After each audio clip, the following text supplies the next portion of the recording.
Could you elaborate a little bit more of these negative extraterrestrials and who they are? Absolutely. Some of these negative races are reptilian. They are Draco Reptilian, to be precise. So the Draco Reptilian are very powerful, have been very powerful for a very long time. They're the ones that have that changed things back during the Lemurian, Atlantean time frame. It came in and basically tore down the systems that we'd evolved to a great level. Now they're being taken off world. So the negative ETs are fairly well removed from Earth. There's still probably a little, pockets of them here and there. Mm-hmm. They're being, sought out. It's hard to find these reptilians, these ET races, because they cloak themselves extremely well. I've seen some of these ETs when I was in different organizations. What do they look like? Well, they look like you and I. But when you look them in the eye and they get a little angry at you, they get a little slit eye. And that slit eye is like, oh, okay, there's the reptilian there.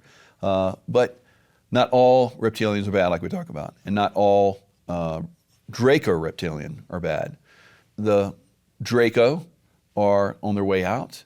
The positive Draco are helping to remove them from the planet. But just like I was involved in hunting down many terrorists, it took years to find them. It took years to find, I remember when I came into Panama, right. It took us a little while to find Noriega, even though we had planned that for months and months and months. So we came in with a perfect plan, and then he slipped through the cracks, and it took us months to find him. So there's, it takes time to identify them, track them down, and then root them out. So that's ongoing process. They're minions, so you would think of the Draco Reptilians as being at the top of the food chain as far as like the evil controls of Earth, right. And then you work your way down. You have the different families that have controlled the banking and other industries, oil and so forth for a very long time. Those are being discovered and eliminated to a certain extent. And as we move down, we look at politicians and business owners and so forth. There's a lot to root out. Seems quite the undertaking. Who are the positive ones? So the positive ones are the ones that are trying to help you, man, like you and I. Right. We're doing the best that we can. We're working within a system that is very oppressive, but we're sharing this information right now. This is very powerful, very enlightening. As we move forward with this information, people awaken to it and it speeds the process. So there's lots of us that share this information, and that is what raises consciousness. And it's not like beating the other side, it's more of raising the consciousness. That beats the other side. Ultimately, that's where we're gonna go.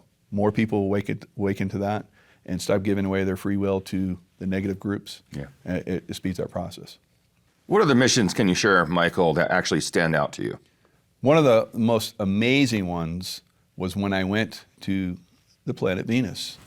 So I remember going in a round spacecraft, like we've seen the flying saucer type aircraft, and that was very early in my training. I'd say probably when I was in my early 20s, late teens. I went to the planet Venus and worked with the Venusians. I remember coming through the clouds. I remember coming to the surface. We came down in one of the Venetian craft. The Venetian craft are round, like the flying saucers. I remember coming down. It was a very large one. There was like a group of 15 of us, and plus the Venetians that were flying the machine. And when we touched down, I remember leaving the craft and coming onto the Venus, and it was like 85 degrees. It was very nice. There were fauna, there were plants and animals that were similar to our planet, but also some that were very strange.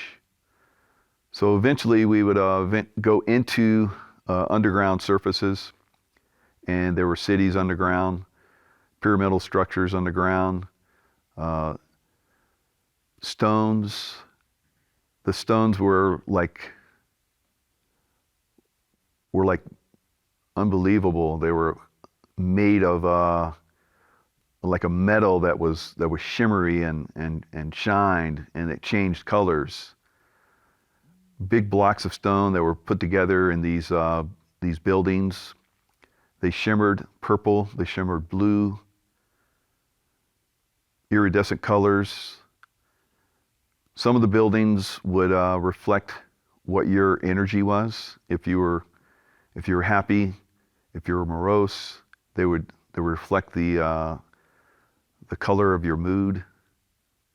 My mission was to learn more of the vibrational fields, to learn how to connect with other animals and plants and humans and other species of the galaxy. The vibrational fields of every living thing is different, even between one person, one individual to another. You would learn how to change your vibration so that it would match the other person's. And this was something we had learned early on in our training, to move our vibrational fields in a way that we could, levitate or move through different materials. The hardest being stone. I was not able to move through stone, but I could move through wood. I interacted with Venusians for 6 months. So during that 6 months, they taught me quite a bit, enough for many lifetimes, really. It's the way they train is far more advanced. The way their information is far more advanced than the way our information is. They understand things on a greater level. Philosophers from the past have been trained by Venusians.